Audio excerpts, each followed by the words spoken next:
있습니다. 혹시 씨름 해보셨습니까? 씨름. 네.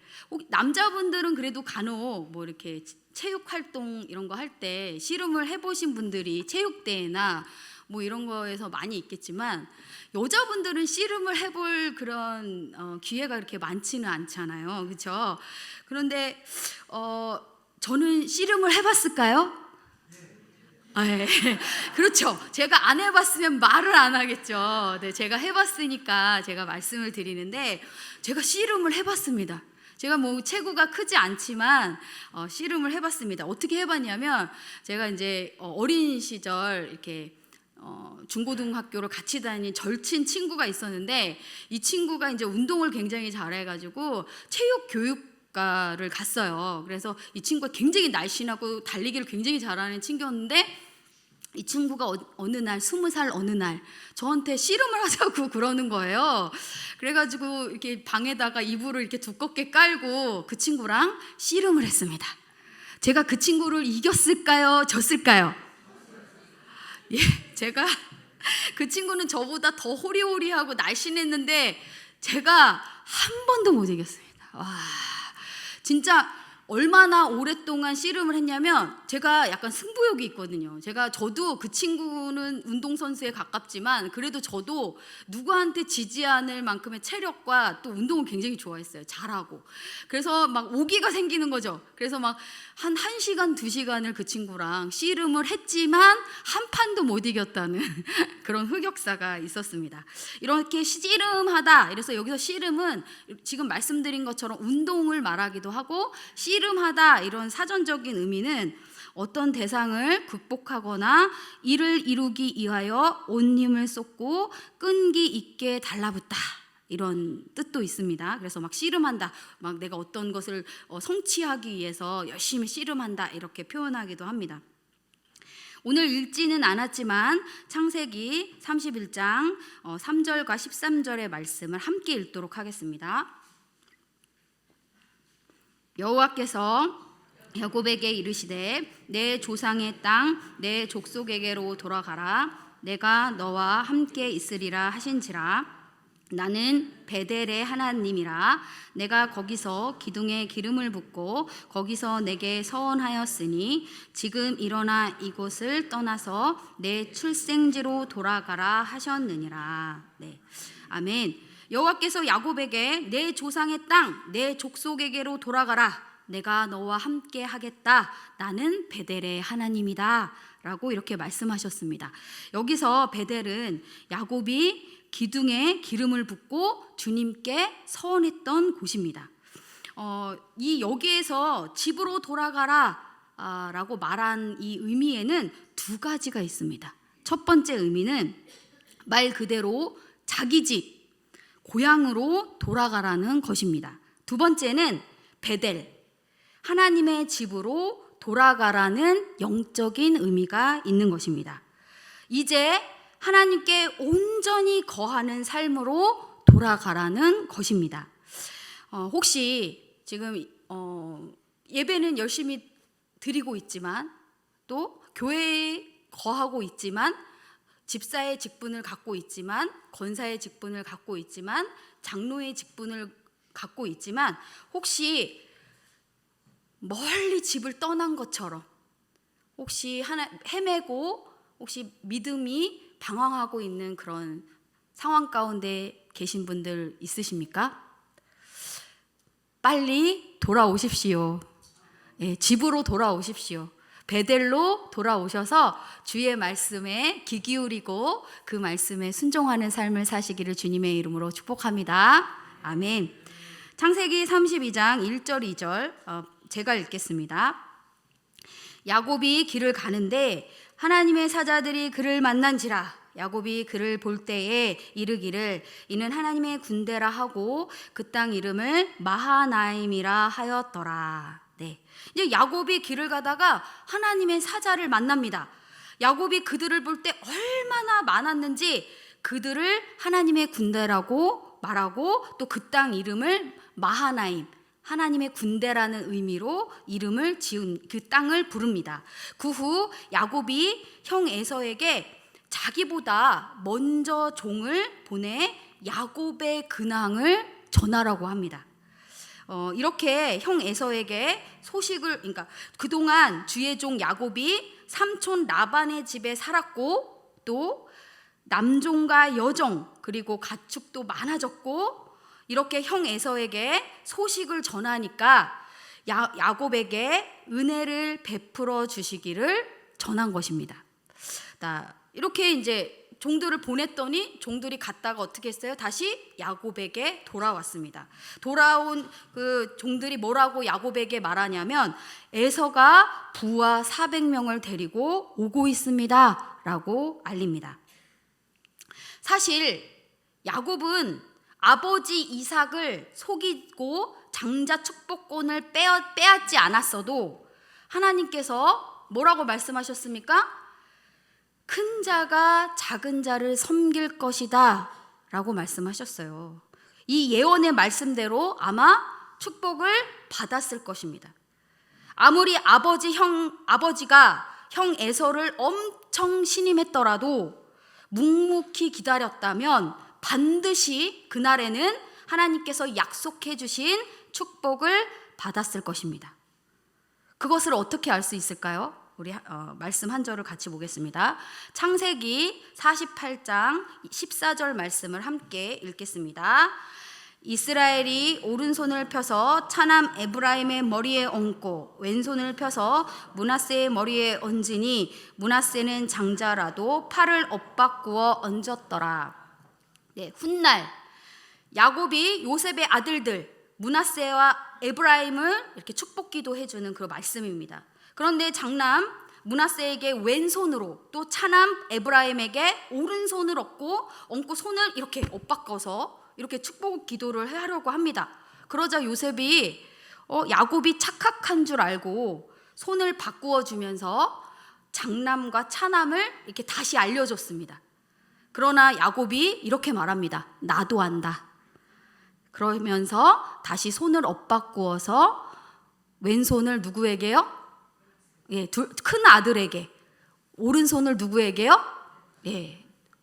둘째 아들에게 이렇게 손을 엇바꾸어서 축복해 줍니다. 그게 누구 뜻이었을까요? 하나님의 뜻이었습니다. 큰 자가 작은 자를 섬기리라, 이 말씀 역시도 하나님의 뜻이었습니다. 하나님의 뜻은 반드시 이루어집니다. 아멘. 창세기 32장 7절에서 8절까지의 말씀을 제가 읽겠습니다. 야곱이 심히 두렵고 답답하여 자기와 함께 한 동행자와 양과 소와 낙타를 두 떼로 나누고 이르되, 에서가 와서 한 떼를 치면 남은 한 떼는 피하리라 하고. 이제 야곱이 에서가 군사 400명을 데리고 막 온다는 말을 들으니까 너무 두려운 거예요. 그래서 어떻게 해요? 자기 사람들과 가축대를 두 떼로 나누고 에서가 먼저 한 떼를 치면 그 나머지 한 떼는 피하리라, 이렇게 생각합니다. 우리도 인생을 살다 보면 이렇게 야곱처럼 인생의 문제 때문에 두려움에 휩싸일 때가 있습니다. 그래서 이 문제를 어떻게 해결할까? 이렇게도 해보고 저렇게도 해보고 또 이런 생각도 해보고 저런 생각도 해보지만 오히려 어떻습니까? 두려움은 더 커지고 막 종일 끙끙 앓는 거예요. 그것 때문에 뼈가 막 세잔해질 정도로, 뼈가 마르는 것 같은 그런 막 고민을 하고, 또 여름 가뭄에 마름같이 막 이렇게 고민하다가 그제서야 하나님께 기도할 때가 있습니다. 근데 그제서야, 이제라도 기도하는 것이 하나님의 은혜입니다. 아멘. 오늘 야곱도 큰 두려움과 답답함으로 그제서야 하나님께 나아가 기도합니다.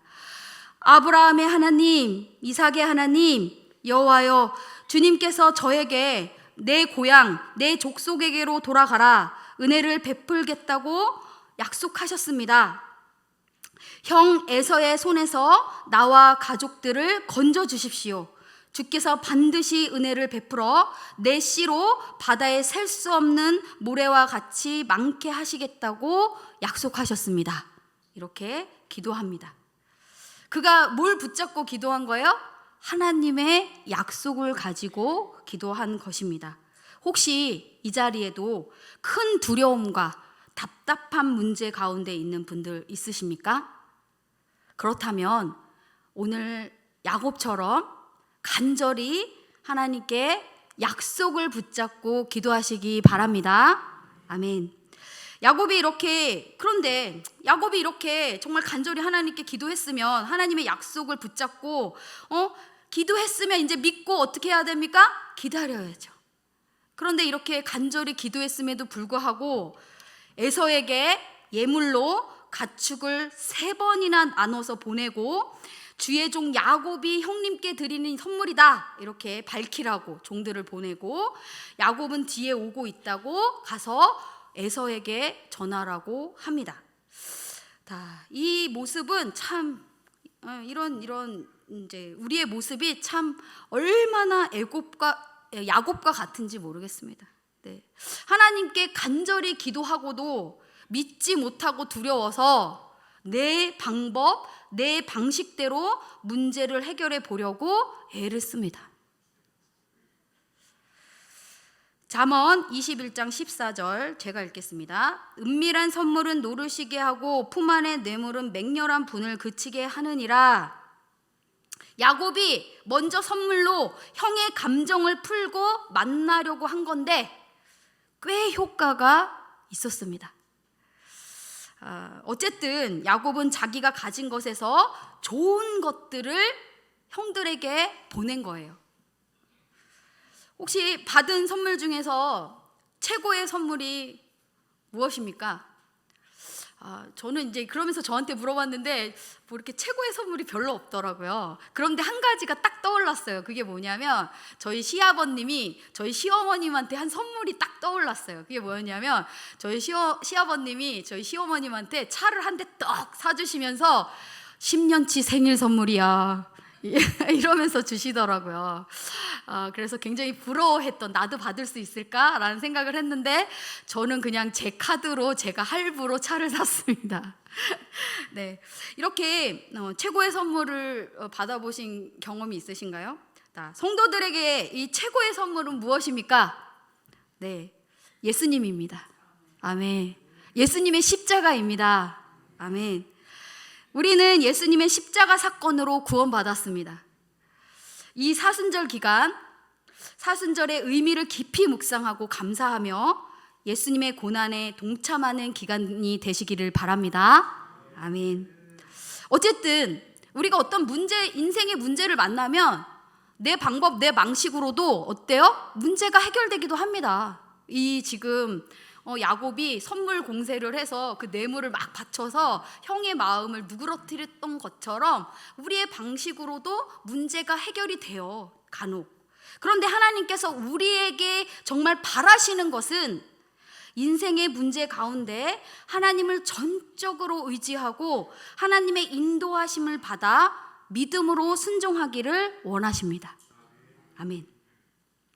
성도는 우리 생각과 다르고 우리가 원하는 타이밍이 아닐지라도 하나님의 약속을 붙잡고 기도하며 말씀에 순종하는 믿음으로 살아야 합니다. 네.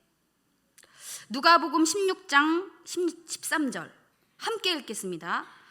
집 하인이 두 주인을 섬길 수 없나니 혹 이를 미워하고 저를 사랑하거나 혹 이를 중히 여기고 저를 경히 여길 것임이니라. 너희는 하나님과 재물을 겸하여 섬길 수 없느니라. 아멘. 야곱은 하나님은 믿지만, 이건 참 우리 모든 성도들에게 생각할 만한 말인 것 같아요. 하나님을 믿지만 온전히 믿지 못해서 물질의 힘을 의지합니다. 하나님도 신뢰하고 자기 소유, 물질도 신뢰하는 것입니다. 그런데 하나님께서 좀 전에 읽은 말씀에 뭐라고 말씀하셨습니까? 사람은 하나님과 재물을 겸하여 섬길 수 없다라고 말씀하셨습니다.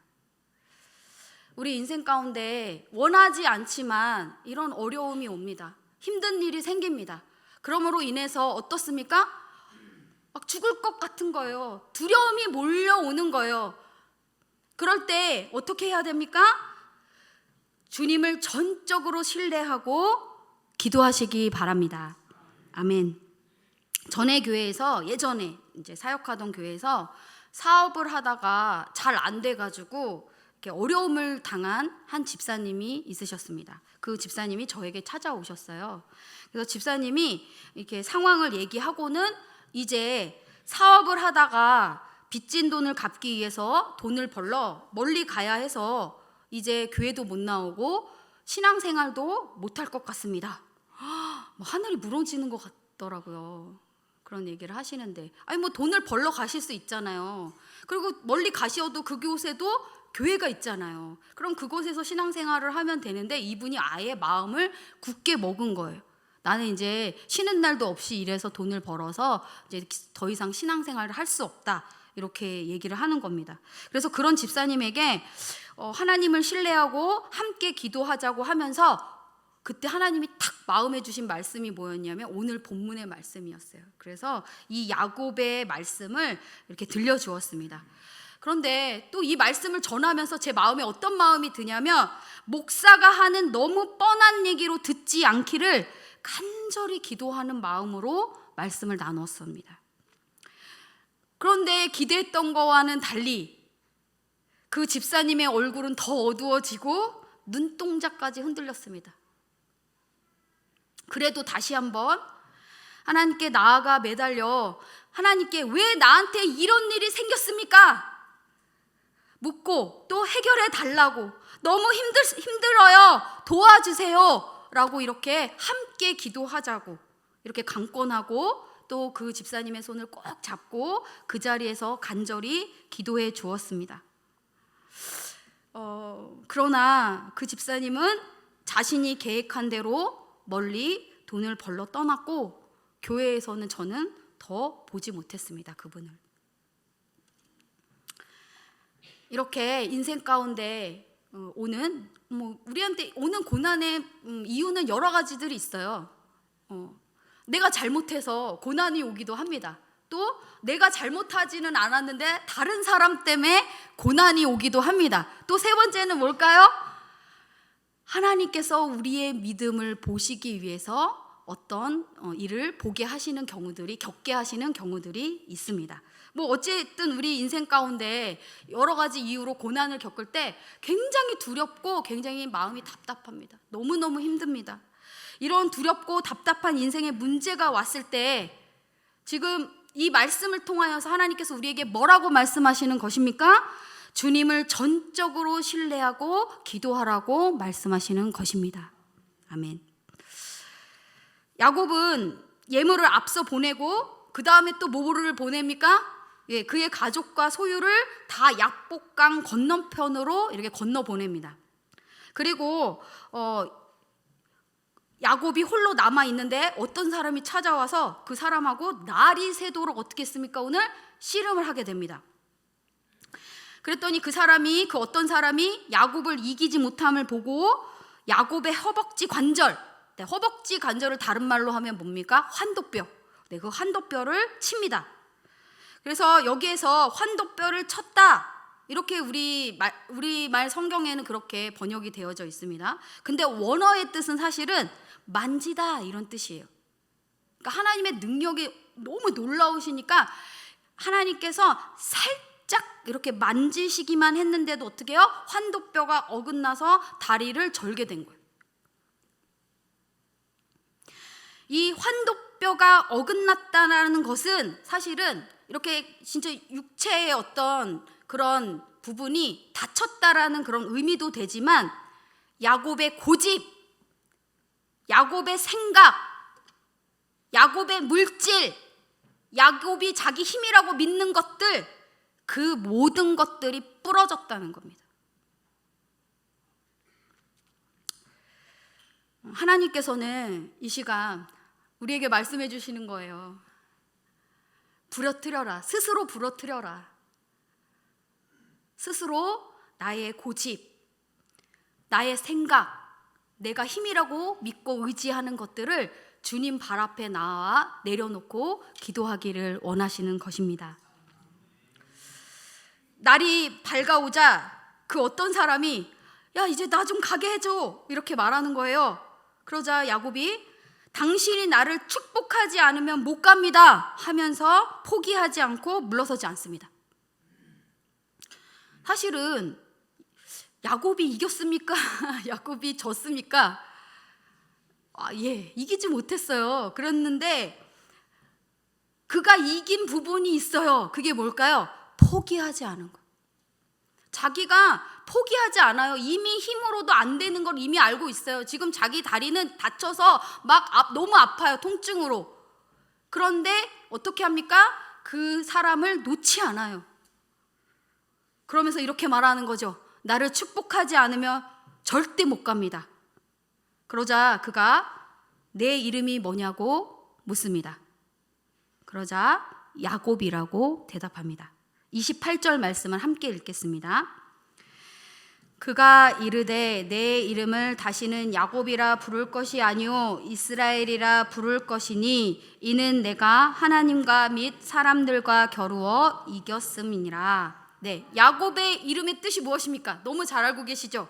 발꿈치를 잡는 자, 속이는 자, 사기꾼입니다. 그 사람이 이제 야곱이라고 이제 부르지 말고 이스라엘이라고 부르라고 하면서 이름을 바꿔줍니다. 근데 이 이스라엘이라는 의미가 뭐라고 성경에 기록되어져 있습니까? 하나님과 및 사람들과 겨루어 이겼다라고 밝히고 있습니다. 하나님께서 하나님과 겨루어 이겼다라고 말하고 이렇게 있지만 사실상 이거는 하나님이 져주신 것입니다.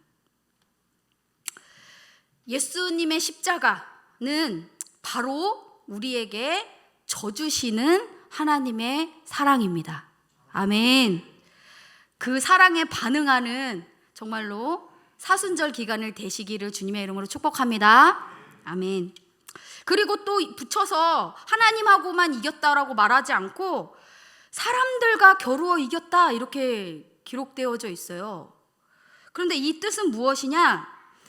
야곱이 기도한 대로 에서와 사람들 400명의 군사들이 와도 야곱을 손 하나 건드리지 못하고 이기지 못할 것이라고 축복해 준 것입니다. 아멘.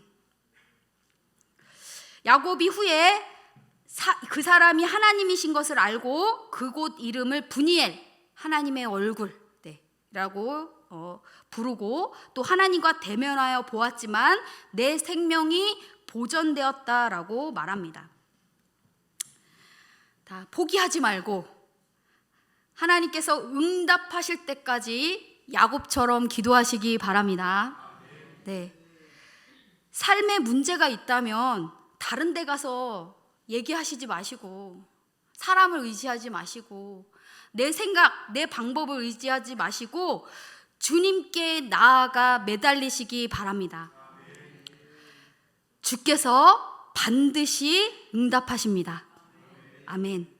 31절 말씀도 함께 읽겠습니다.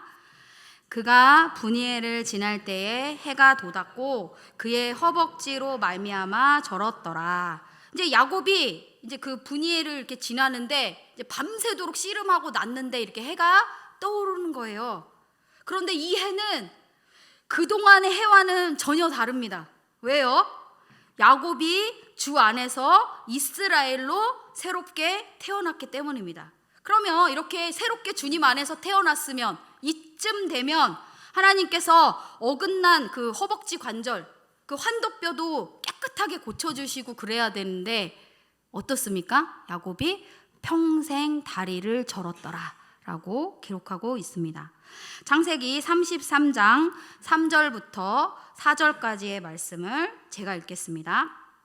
자기는 그들 앞에서 나아가되 몸을 7번 땅에 굽히며 그의 형 에서에게 가까이 가니 에서가 달려와서 그를 맞이하고 하여 안고 목을 어긋맞추어 그와 입 맞추고 서로 우니라. 네. 여기서 이제 굽히다라는 것은 완전히 부복하다는 의미예요. 네. 졌다. 야곱은 막 절룩거리는 다리로 아주 어렵게 7번이나 굽혔다가 일어났다가 굽혔다가 일어났다가 이것을 반복하는 거예요. 야곱이 훗날 바로 앞에 서서 내가 험악한 세월을 보냈나이다 라고 고백했던 것처럼 청년 시절에 그 곱상하고 아이돌 같았던 모습이 세월을 그대로 맞아버린 거예요. 그런데다가 집으로 오는 길에 얼마나 마음고생을 했냐고요. 형 만나기 전에 몇 날 며칠을 잠도 못 자고 고민하고, 또 심지어 좀 전에 죽기 살기로 하나님과 씨름하다가 다리까지 절개된 모습은 에서가 그동안 생각하고 기대하던 야곱의 모습이 아니었습니다. 만약에 이때 나타났을 때 야곱이 얼굴이 포동포동하고 막 이렇게 반짝반짝 빛이 나고 눈도 맑고 막 예쁘고 막 이러면 막 에서가 화가 확 났을 수도 있습니다. 아까 선물 받은 거 그것 때문에 마음이 누그러졌던 것이 확 화가 나서 야곱한테 큰일이 생겼을 수도 있습니다.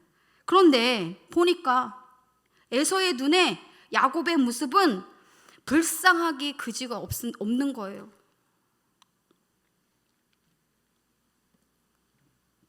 에서는 야곱에게 달려가서 그를 끌어안고 입 맞추고 서로 웁니다. 그리고 이제 마음을 나누고, 아까 우리가 인사를 나누지 않았습니까? 형의 얼굴을 보니까 하나님의 얼굴을 보는 것과 같습니다 라고 이렇게 이야기를 나눕니다. 그런데 이제 야곱이 이제 집으로 돌아가야 되잖아요. 그러니까 에서가 우리 함께 집으로 돌아가자 라고 말합니다. 그랬더니 그 에서의 말에 곧 뒤따라 가겠으니까 형 먼저 가십시오 하고 형을 먼저 집으로 보내버립니다. 그리고는 야곱은 집으로 곧장 가지 않고 세겜이라는 곳으로 갑니다. 야곱이 문제가 해결되자 또 어떻게 하고 있습니까? 형의 마음이 바뀔까봐 집으로 가지 않고 가나안이긴 하지만 집에서 떨어진 세겜 지역에 장막을 치고 거기 머뭅니다. 그 결과가 어떻게 됩니까? 사랑하는 딸 디나가 세겜의 추장 아들에게 강간당하는 참혹한 일이 거기에서 세겜 땅에서 벌어지고, 그것에 분노한 야곱의 아들들은 세겜 남자들을 속여요. 할례 받으면 우리 동생하고 결혼시켜 준다고. 그렇게 속이고는 어떻게 해요? 모조리 죽여 자신들의 손에 피를 묻히는 가슴 아픈 일이 발생합니다. 우리가 인생 가운데 문제가 없을 수는 없어요. 고난이 없을 수는 없어요. 그런데 우리가 하나님의 말씀을 이렇게 깊이 묵상하다 보면 형통한 삶이 있다는 것을 깨닫게 됩니다. 아주 평탄하고 정말 평강한 삶이 있다는 것을 보여주십니다. 그런 삶은 어떤 삶입니까? 하나님을 가까이 하는 삶입니다. 하나님 말씀에 순종하는 삶입니다. 하나님, 내 고집, 내 생각대로 계속 살아가게 되면, 내 생각에 이렇게 될 것 같으니까 내 방식으로 살아가게 되면 내가 원하지 않는 어려움들을 더 겪게 되는 거예요. 저는 우리 성도님들의 삶을 통해서 정말 평강하고 평안한 삶을 사시는 분들을 봐요. 그분들의 그런 삶이 왜 그럴까라고 봤더니 그 분들의 부모님들이 그렇게 사셨고, 또 그 부모님의 할아버지 할머니가 그렇게 사셨고, 또 역시나 그 후손들도 하나님 말씀에 순종하며 겸손하게 살아갑니다. 그런 가정을 하나님께서 평탄케 하시고 인도해 주시는 것을 보게 됩니다. 이 시간 하나님께서 우리에게도 그만 헤매고, 집을 떠나 그만 헤매고 베델로 돌아가라고 말씀하십니다. 교회에 있어도 마치 집을 떠난 것처럼 헤매고 이렇게 방황하는 그런 분들 계세요. 하나님의 집 베델로, 정말 하나님께 온전히 거하는 삶으로 돌아가십시오. 돌아가서 내 생각과 내 방식을 버리고 하나님 말씀에 순종하는 삶을 사시기 바랍니다. 두렵고 답답한 인생의 문제 있습니까? 주님을 붙잡고 죽기 살기로 매달리시기 바랍니다.